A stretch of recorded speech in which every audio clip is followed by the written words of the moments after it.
एक सवाल जिसने भारत की रसोई बदल दी। क्या आपने कभी सोचा है, एक चुटकी मसाले के पीछे कितनी सदियां छुपी होती है? एक सुगंध जो करोड़ों घरों का स्वाद तय करती है, और एक बूढ़ा सा इंसान, सफेद दाढ़ी, लाल पगड़ी, 97 साल की उम्र में भी दौड़ती हुई दुनिया को चुप करके दिखा देता है। लेकिन सवाल ये है, कौन सा ब्रांड 1919 में एक छोटे से कमरे से शुरू होकर 100 साल बाद 20,000 करोड़ की वैल्यू का स्वाद बन गया? कौन था वो आदमी जिसे दुनिया मसाला किंग कहने लगी? और कौन है वो बेटा जो आज एक ऐसी विरासत उठा रहा है जिसे गिराना लगभग नामुमकिन है? Welcome to MDH. लेकिन ये कहानी वैसी नहीं जैसी आपने सुनी है। ये कहानी बदलती दिल्ली, बंटता हुआ भारत, लखनऊ की गलियां, पाकिस्तान का दर्द और दुनिया की सबसे बड़ी मसाला साम्राज्य की है। और पूछना तो बनता है, क्या सिर्फ मसालों से इतनी बड़ी कंपनी खड़ी हो सकती है, या इसके पीछे कुछ और राज भी है? 1919, एक ऐसा साल जब भारत आजाद नहीं था, मसाले ब्रांड नहीं, धंधा थे, और दिल्ली में सिर्फ कुछ 100 दुकानों के बीच जीवन चलता था। इन्हीं हालातों में शुरू हुआ महाशयन दी हट्टी। पर सोचिए, उस समय मसाले ब्रांड बनाना मतलब था 2 कदम चलने से पहले ही गिर जाना।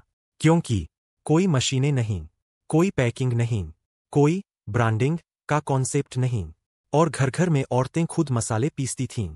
तो फिर सवाल उठता है, एक ऐसा काम जो सभी खुद कर लेते हों, उसमें दुकान क्यों चलेगी? यही एमडीएच की कहानी और भी दिलचस्प हो जाती है। 1947 भारत बंट रहा था।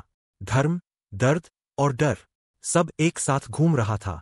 लोग अपना सब कुछ छोड़कर नई सीमाओं की तरफ भाग रहे थे, और यही वह पल था जिसने धर्मपाल गुलाटी को मसाला किंग बनाया। वे मूल रूप से पाकिस्तान में थे, लेकिन दंगों के दिनों में एक रात वे अपने परिवार के साथ सिर्फ एक बस्ता लेकर भारत की ओर भाग आए। सोचिए, आपकी पूरी संपत्ति, आपका कारोबार, आपकी जमीन, सब एक झटके में खत्म। फिर भी एक आदमी दिल्ली में उतरकर रिक्शा चलाता है, और फिर 650 रुपए में एक दुकान लेता है, जिसका नाम रखता है मां शंदियाती देजी मिर्च वाले। क्यों? क्योंकि मसाले सिर्फ धंधा नहीं थे, पहचान थे। 1950s की दिल्ली बदल रही थी, मशीनें आ चुकी थीं, और एक ही सवाल था, कौन सबसे पहले फाइन क्वालिटी और स्टैंडर्डाइज्ड मसाला बनाएगा? एमडीएच ने मशीनें खरीदी, मसालों की ग्रेडिंग शुरू की, पैकिंग बनाई, ब्रांड नाम बनाया, और सबसे बड़ा कारण, मिलावट के दौर में भी ईमानदारी। जो नहीं खा सकते, वो किसी को बेचेंगे भी नहीं। यही नियम एमडीएच की सबसे बड़ी शक्ति बना। और फिर आया वो पल, जब एक आदमी स्क्रीन पर दिखाई दिया, लाल पगड़ी, सफेद दाढ़ी, और एक मुस्कान। असली मसाले सच। ये सिर्फ एक ऐड नहीं, ये भावनाओं का विस्फोट था।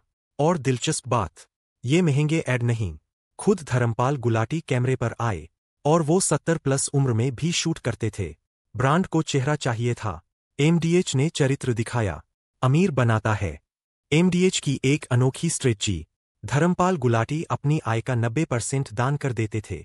स्कूल, अस्पताल, धर्मशालाएं। अब सवाल, इतना दान करने वाला बिजनेस इतना सफल कैसे? क्योंकि उनका मॉडल था प्रॉफिट चैरिटी ट्रस्ट ग्रोथ, जिसने ग्राहकों को ब्रांड का फैन बना दिया। 2017 भारत की रसोई के राजा का निधन। अब कमान थी उनके बेटे के हाथों में, और सामने था करोड़ों भारतीयों का सवाल, क्या वो इस विरासत को संभाल पाएंगे? और आज एमडीएच 62 प्रोडक्ट, 100+ देश, 20,000 करोड़ प्लस वैल्यू। ये दिखाता है, विरासत जिंदा है। जब हर घर में मसाले पीसे जाते हों, तो एमडीएच इतना बड़ा कैसे? क्योंकि एमडीएच सिर्फ मसाले नहीं बेचता, भावनाएं बेचता है। एक चुटकी एमडीएच का मतलब, दादी की रेसिपी, त्योहार का स्वाद, घर की महक। यही भावनात्मक जुड़ाव एमडीएच की सबसे बड़ी जीत है। अंतर्राष्ट्रीय रिपोर्ट्स बताती है, कुछ एक्सपोर्ट टेस्टिंग विवाद, ईयू में कुछ बैच रिजेक्ट, लेबलिंग मॉडिफिकेशन। लेकिन ध्यान देने वाली बात, एमडीएच ने हमेशा पारदर्शिता रखी, कभी धोखा नहीं दिया। यही ब्रांड की ताकत है। आखिर में सवाल, एमडीएच इतना बड़ा क्यों? जवाब, संघर्ष, भरोसा, सादगी, सपना। एमडीएच मार्केटिंग से नहीं, दिलों से बड़ा हुआ है। अगली बार जब आप दाल में चुटकी एमडीएच डालें, याद रखिए, ये सिर्फ मसाला नहीं, 100 साल की कहानी है।